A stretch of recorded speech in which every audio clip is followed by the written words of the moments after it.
আসসালামু আলাইকুম, বিসমিল্লাহির রহমানির রহিম। আজকে আপনাদেরকে দেখাবো একটা সালোয়ার কিভাবে কাটিং করতে হয় এবং সালোয়ারের ফাঁসটা কাপড়ের ফাঁসটা একটু কম, এই কারণে আজকে কিভাবে কাটিং করতে হয় আজকে আপনাদেরকে এটা দেখাবো।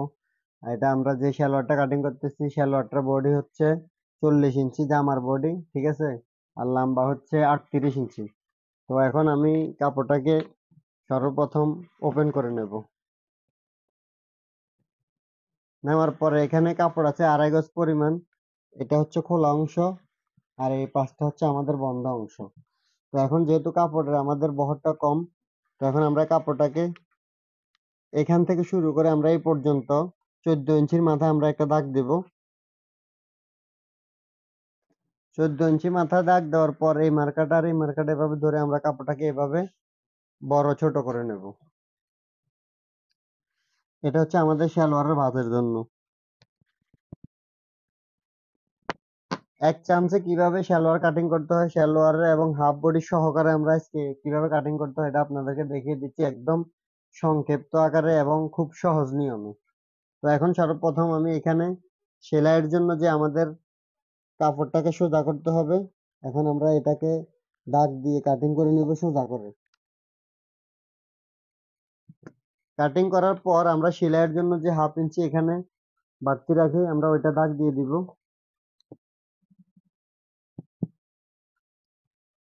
তারপর আমাদের সালোয়ারের যে উপরের যে হাফ বডিটা আছে আমরা ওইটার জন্য দিচ্ছি 6.5 ইঞ্চি। দেওয়ার পর আমাদের যে লাম্বার মাপটা আমরা ওইটা দিব। আপনি যতটুক চান এতটুক দিতে পারেন, আমি এখন 38 ইঞ্চি লাম্বার মাপ দিচ্ছি। দেওয়ার পরে ফিতাটাকে এভাবে রাখবো, রাখার পর আমাদের যে হাইয়ের যে মাপটা আমরা ওইটা দিচ্ছি 15 ইঞ্চি। এখন আমাদের দাগটা সোজা করার জন্য আমি এখানে 9 ইঞ্চির মাথায় একটা দাগ দিয়ে সোজা করে একটা মার্জিন দিয়ে দেব।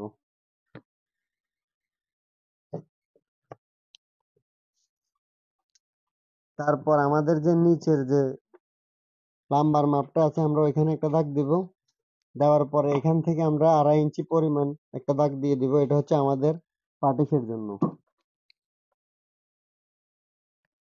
আমরা এখানে 2 ইঞ্চি পাটিশ সেট করব। তো এখন আমাদের যে পায়ের মুখটা আমরা ওইটা দিচ্ছি 13 ইঞ্চি। তারপরে হচ্ছে কি আমাদের এখানে যে লুজটা আছে আমরা এখানে লুজটা আছে 18.5 ইঞ্চি। 18.5 ইঞ্চির মাথা দাগ দেওয়ার পর আমরা এখানে যে হাইয়ের যে দাগটা আমরা এখানে দিব, ছোট্ট করে দাগ দেওয়ার পরে চক দিয়ে এভাবে আমরা ঘুরিয়ে এভাবে হাইয়ের দাগটা দিয়ে দিব। এটা দেওয়ার পর আমরা এখান থেকে এই পর্যন্ত সর্বপ্রথমে হালকা একটু দাগ দিয়ে দিব। দেওয়ার পর কাঠটাকে এভাবে ঘুরিয়ে তারপরে আমরা এই 13 ইঞ্চি মাথা যেখানে দাগ দিয়েছি আমরা ওইখানে আরো একটা দাগ দিয়ে দিব। তো এখন আমাদের এটা হচ্ছে মেন দাগ। আমরা যে কাটিং করব কাটিং এর জন্য আমরা এখানে 1 ইঞ্চি পরিমাণ আমরা এখানে বাড়তি রেখে আমরা এই দাগে দাগে কাটিং করে নেব, ঠিক আছে? এখন আমরা কাটিং করতেছি।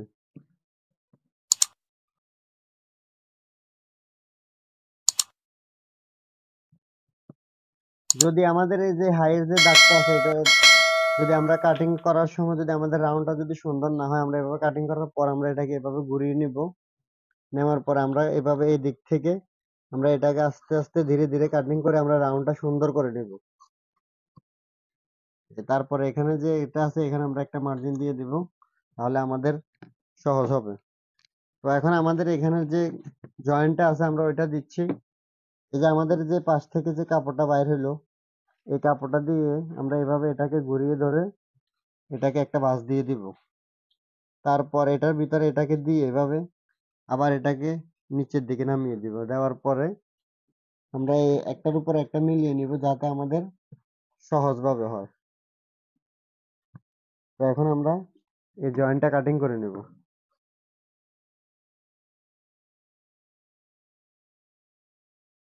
তারপর আমরা এটাকে এক পাশে রেখে আমাদের যে কাপড়টা আছে বাড়তি আমরা ওইটা দিয়ে হাফ বডি কাটিং করে নেব। যেহেতু এটার কাপড়টা লম্বা বেশি বহরটা কম ছিল, এই কারণে আমরা এখন এখান থেকে এই পর্যন্ত এখানে কাপড়টা ডাবল ভাঁজ। এখন আমরা এখান থেকে এই পর্যন্ত 9 ইঞ্চির মাথায় আমরা একটা দাগ দিয়ে দেব।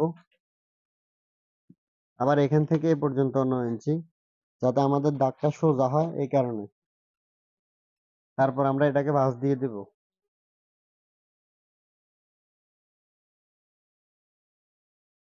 দেওয়ার পর আমরা এটা রাখলাম সেলাইয়ের জন্য।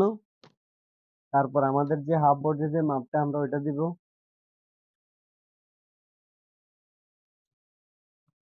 ওইটা আমরা দিচ্ছি 22, মানে 22-এর ডাবল 44 ইঞ্চি।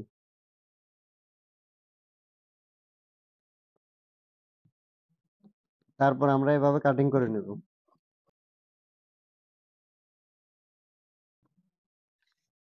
তো এখানে আমরা রাবারের জন্য রাখলাম বাড়তি 2 ইঞ্চি।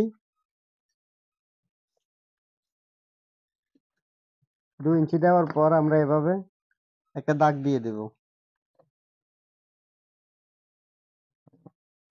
এটা হচ্ছে আমাদের রাবারের জন্য। তো এখন আমাদের সালোয়ারটা পুরোপুরি কাটিং হয়ে গেছে। খুব সুন্দরভাবে আমরা আপনাদেরকে বুঝিয়ে দিচ্ছি।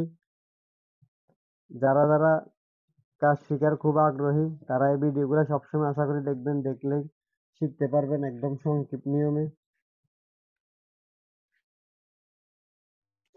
এখন আমরা এই যে কাপড়টা আছে, কাপড়টা পরিমাণে আমরা একটা বক্রম নিয়েছি। নেওয়ার পরে এটাকে এভাবে ভালোভাবে বসিয়ে তারপরে এভাবে একটা সেলাই মেরে দেব।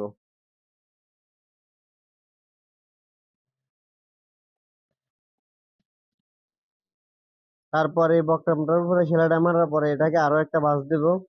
দেওয়ার পরে এটাকে টান টান করে ধরে একদম মুখে মুখে একটা সেলাই মেরে দেব।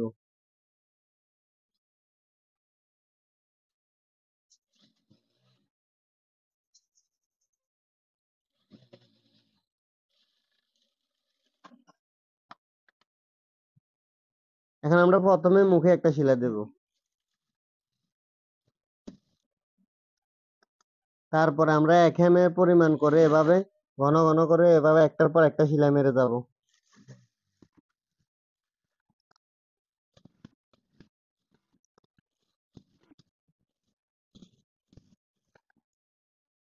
এখন আমরা এখানে যে দুইটা জয়েন্ট দিয়েছি, জয়েন্টটা দেওয়ার পর একটা জয়েন্টের সাথে একটা এভাবে মিলিয়ে আমরা এভাবে হাইটা জয়েন করে নেব, যেহেতু আমরা হাইটা ডাইরেক্ট সেলাই দেব।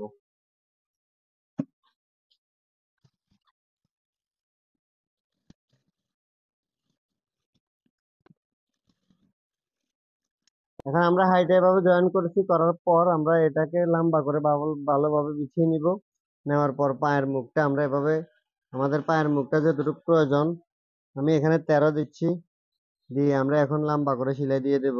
পুরোটার ভিতরে ডাবল সেলাই দিয়ে দেবো এখানে।